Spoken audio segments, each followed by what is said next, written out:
الحمد لله الواحد القهار العزيز الجبار مطول الليل على النهار أشهد أن لا إله إلا الله له الكريم الغفار وأشهد أن سيدنا ونبينا محمدا عبده ورسوله المصطفى المختار اللهم صل وسلم وبارك على سيدنا محمد وعلى آله الأطهار وأصحابه الأخيار أما بعد فيا أيها المسلمون الحاضرون أوصيكم وإياي بتقوى الله فقد فاز المتقون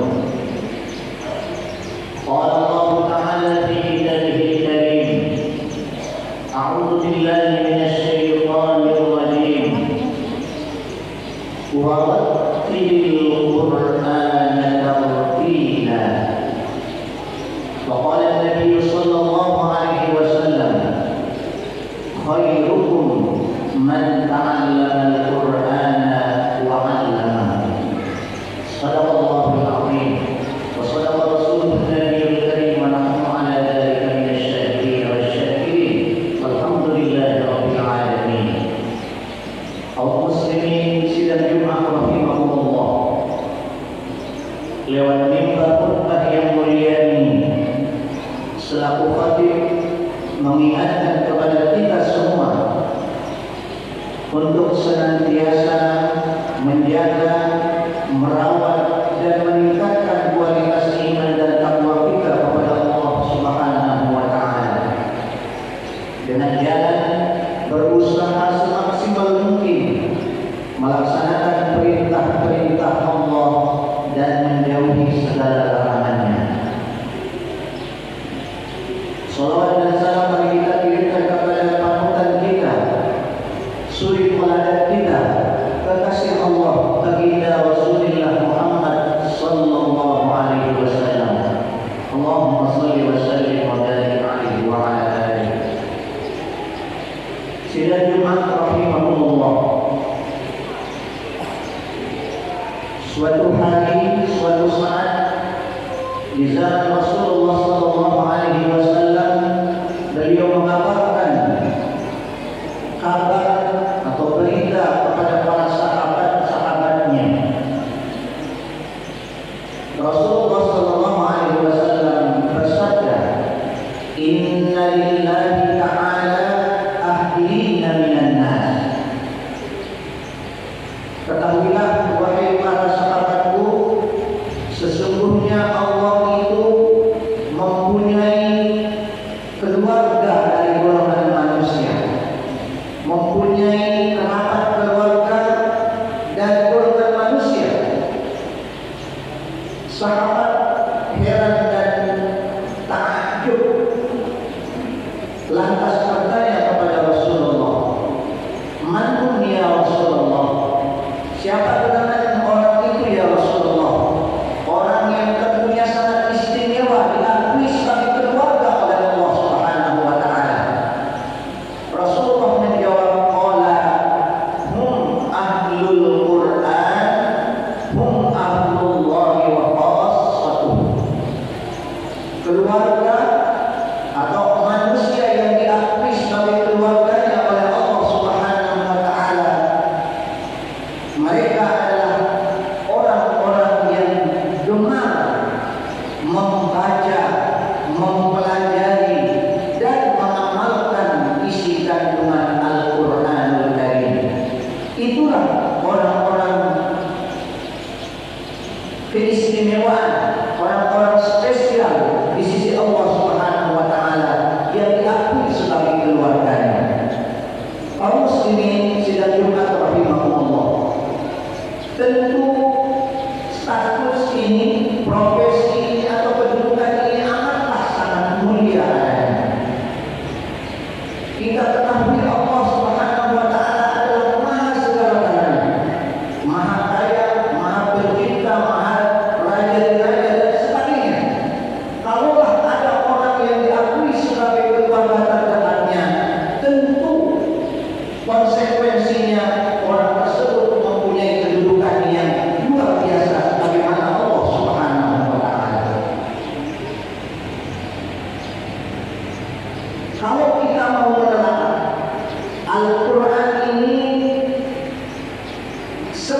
yang terkait dengan Al-Quran maka akan ikut menjadi spesial. Kita ketahui bersama bahwa Al-Quran kalamullah, firman Allah. Allah yang Maha Kuasa tadi mempunyai kalam atau firman, itulah Al-Quran. Maka semua yang terkait dengan Al-Quran akan menjadi istimewa. Yang membawa Al-Quran dari wahyu, berupa wahyu kepada dari langit menuju alam dunia, yang kita ketahui adalah malaikat Jibril alaihi salam. Maka beliau kedudukannya menjadi sayyidul malaikat, penghulu, pemimpin dari segala malaikat-malaikat yang Allah ciptakan. Yang menerima Al-Quran adalah baginda Rasulullah SAW di alam dunia. Beliau menjadi sayyidul anbiya wal mursalin, penghulu, pemimpin dari segala nabi dan rasul. Malam yang diturunkannya Al-Quran ke atas dunia ini kita yakini, kita ketahui bersama menjadi malam yang sangat mulia, yang kita kenal dengan Lailatul Qadar, yang nilai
hati, segala puji bagi Tuhan segala penyakit.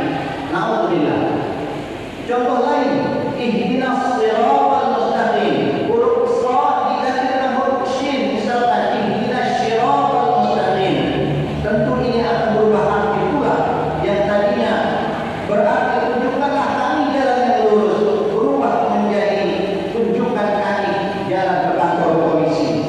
Maka tentunya jangan heran manakala kita selalu bermasalah, bisa jadi karena doa kita juga seperti itu, selalu berurusan dengan polisi. Karena memang doa kita memang seperti itu yang kita baca ketika membaca Al-Fatihah. Ini kategori fatal yang pertama, mengganti huruf yang satu dengan huruf yang lain.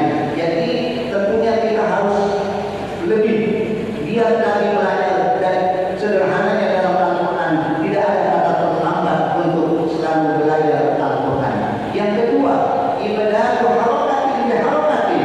Kesalahan kedua yang terkait dengan Al-Quran adalah mengganti harakat bunyi a, i, u dari yang sebenarnya misalkan a dia baca i atau sebaliknya dan seterusnya. Itulah contoh kecil saja. Siratal ladzina an'amta 'alaihim. Di situ kata ta, siratal ladzina an'amta 'alaihim. Artinya yaitu jalan orang-orang yang telah Engkau berikan nikmat kepada mereka. Manakala terganti dengan tu, siratal ladzina an'amtu 'alaihim, sedikit bedanya satu, berubah artinya. Kita memperhatikan diri sebagai Tuhan, yaitu jalan orang-orang yang Aku beri nikmat kepada mereka. Tentu itu adalah sebuah kesalahan fatal dalam kaitannya membaca Al-Quran. Mengganti bunyi a itu tidak semestinya. Dan yang ketiga, kategori fatal membaca Al-Quran, ziyadatu aw nuqsanil huruf, menambah atau mengurangi huruf. Ini masuk dalam kategori kesalahan fatal yang bisa berdampak bahkan dosa manakala kita tidak mau belajar mendalami Al-Quran.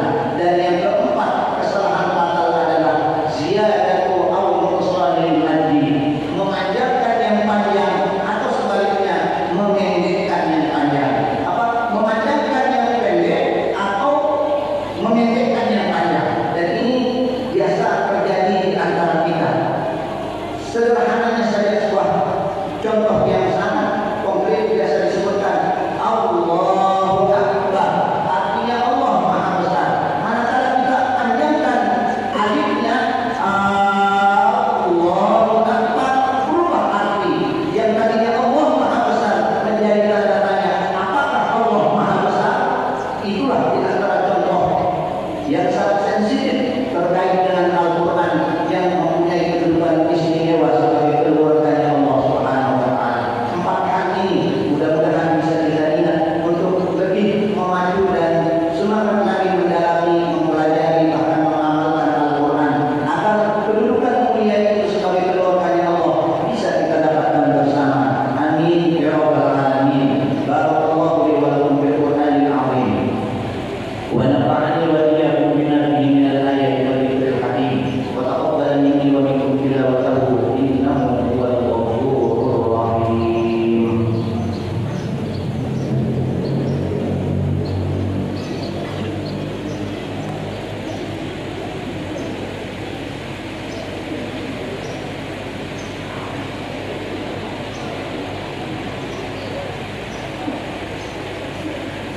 Alhamdulillah hamdan katsiran